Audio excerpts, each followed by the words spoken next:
Good evening, Mr. Zakir Naik. My name is Gulab Chand Vishkarma, and I have a question. Bakrid is very Kareeb, very near this time, and Muslim faith believe that on the occasion of Bakrid, they sacrifice the goats, buffaloes, and cows, and all that. And according to the Islam, insaniyat and humanity is very important, and every faith should be pity and kind on animals and human being and all that. Then if they believe in this, then why they give the sacrifice of goats, cows and buffaloes on the occasion of Bakrid?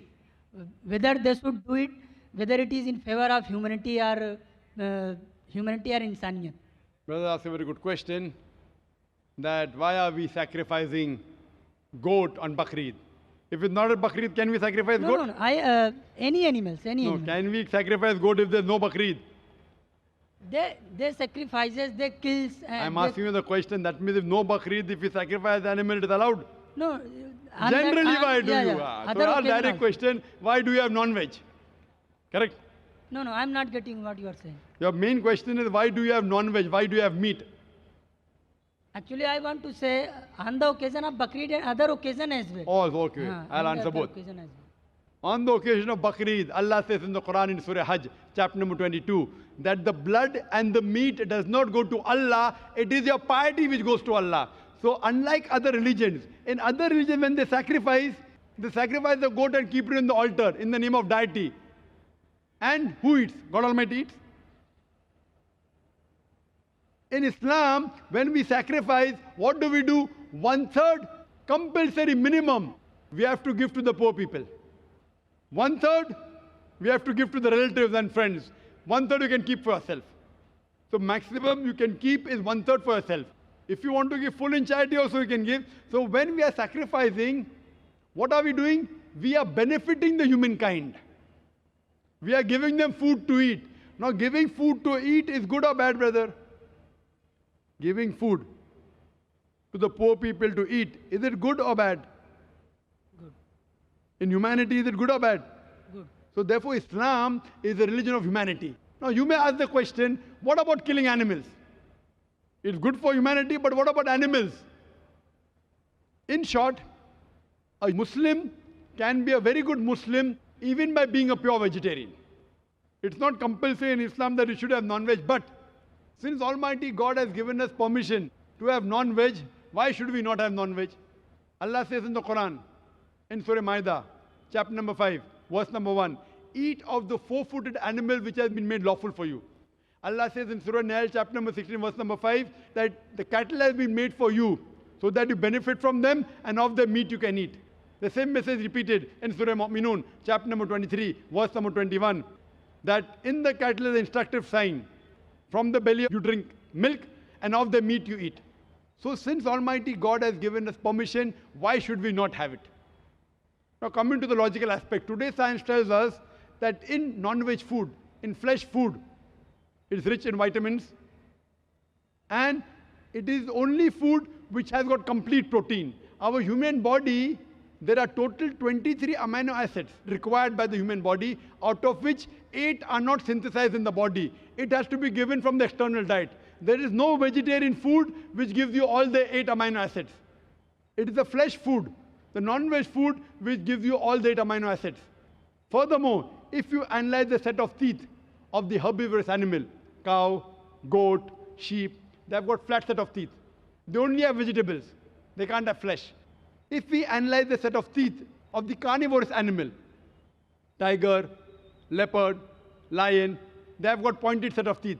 They have got a carnivorous set of teeth. They have canine set of teeth. They only have flesh food. They can't have vegetables. If we go in front of the mirror and we see a set of teeth, we have got pointed teeth as well as flat teeth. We have got an omnivorous set of teeth. If Almighty God wanted us to have only vegetables, why did He give us the pointed teeth? For what? To have the flesh food. Furthermore, the digestive system of the herbivorous animal, cow, goat, sheep, can only digest vegetables. They can't digest flesh food. The digestive system of the carnivorous animal, tiger, leopard, lion, can only digest flesh food. They can't digest vegetables. But the digestive system of the human being has got small intestine and long intestine. We can digest vegetable as well as fresh food. If Almighty God wanted us to have only vegetables, why did He give our digestive system we can digest both? Furthermore, there is a misconception that Hindus should not have non-veg. It's misconception. If you read the Hindu scriptures, it's mentioned in Manusmriti, chapter number 5, verse number 30, that Almighty God created some animals to eat and some to be eaten. If you eat the animals that have been created to be eaten, you're not doing a sin. It's mentioned in Manusmriti, chapter number 5, verse number 31, that Almighty God has created some animal for sacrifice. So if you kill the sacrificial animal, you are not doing a sin. It is mentioned in Manusmriti, chapter number 5, verse number 40, that killing in sacrifice is not a sin. There are various references in the Hindu scriptures and the Vedas that the sages and sons, they had non-veg, they even had beef. If you read Mahabharat Anushasan Parv, chapter number 88, you know the story of the Pandavas. You know Pandavas? 5 brothers. The eldest brother Yudhishthir, he asks Bhishma that what should we give in yagna, in puja, so that our ancestors will be satisfied.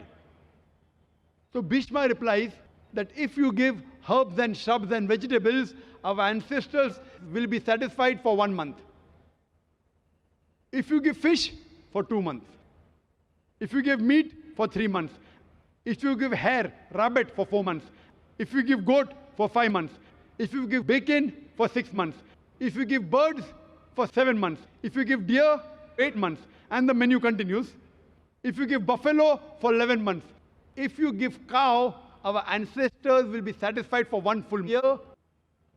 And if you want your ancestors to be satisfied inexhaustibly, give red meat of goat or a rhinoceros. Who says that?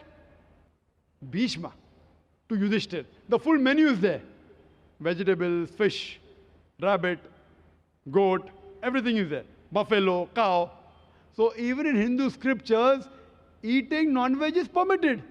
It is many of the Hindus, because they were being influenced by other philosophies of ahimsa, they started practicing it. And this people who follow ahimsa, that's non-violence, not killing any living creature, if any human being can lead a life without killing living creatures, I'm for it. What they say, killing animal is a big sin because their life, killing life is prohibited. Today science is advanced and we have come to know that even the plants have got life. So by eating vegetables, you're killing life also. But the logic has changed. No, we understand that the plants have got life, but the plants can't feel pain. Therefore, killing a plant is a lesser sin as compared to killing an animal. For sake of argument, I agree. Today science tells us that the human ear can hear frequencies between 20 cycles per second to 20,000 cycles per second. Anything below and above we can't hear. Today science tells us that even the plant cries, but the human ear cannot hear. So there was a farmer in USA who had equipment which converted the cry of the plant to the human ear, and used to know that that required water. Someone will say, okay, fine, I agree that the plant can feel pain, but it has got 2 or 3 senses less. Therefore, killing a plant is a lesser sin as compared to killing an animal which has got 5 senses. For sake of argument, I agree that plants have got 2 senses less as compared to the animal. I am asking you a question.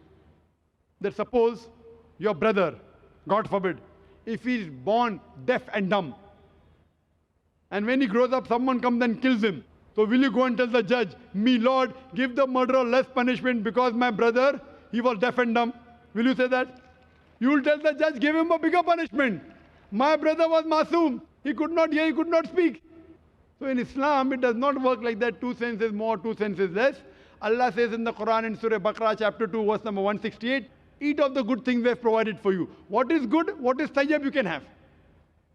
And furthermore, I personally have got no problem. If the non-Muslim don't want to have non-veg, I've got no problem.